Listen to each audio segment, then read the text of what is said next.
آج میں آپ کو ایک ایسی کہانی سنانے جا رہی ہوں جو جادو، محبت اور امید سے بھرپور ہے۔ ایک کہانی 4 پریوں اور ان کی ایک خاص سلطان کی جس نے دنیا بدل دی۔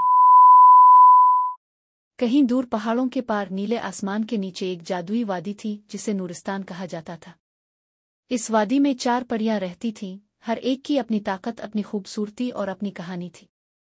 پہلی پری کا نام چاندنی تھا جو چاند کی روشنی سے کھیلتی تھی۔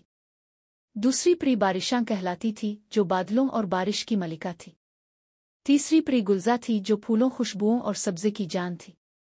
چوتھی پری لاراں تھی جو ہوا دریا اور نغموں کی حکمران تھی۔ ان 4 پریوں نے اپنی طاقتوں کو یکجا کیا اور آسمانی دعاؤں کے بعد ایک بچی کو جنم دیا، ایک ایسی بچی جو سب کی امید، سب کی روشنی تھی۔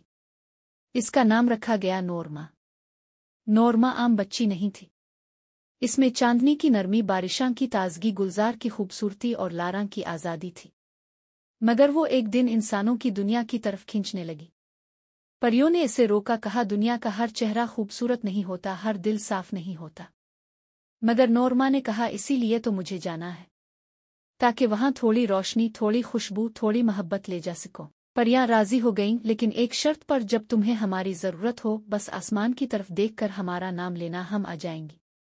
نورما زمین پر آئی اور جیسے جیسے بڑی ہوئی لوگوں کے دل جیتتی گئی۔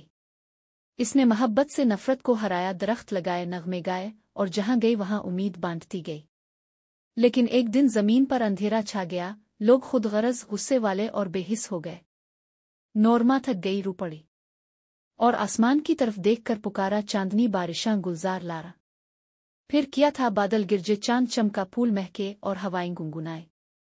4 پریاں آئیں اور نورما کو پھر سے طاقت دی۔ لوگوں نے نورما کی آنکھوں میں وہ چمک دیکھی جو صرف آسمانی محبت سے ملتی ہے، اور یوں دنیا میں امید پھر سے زندہ ہو گئی۔ نورما آج بھی ہر اس دل میں زندہ ہے جو روشنی، محبت اور سچائی کا راستہ چنتا ہے۔ اس کہانی سے ہمیں یہ سبق ملتا ہے کہ محبت، سچائی اور امید کی روشنی سب سے بڑی طاقت ہے جو تاریکی کو بھی شکست دے سکتی ہے۔ آموز اسلامی اور مزاحیہ کہانیوں کے لیے ہمارے چینل کو فالو کریں، لائک کریں، کمنٹ کریں، شیئر کریں اور بیل آئیکن کو دبانا نہ بھولیں۔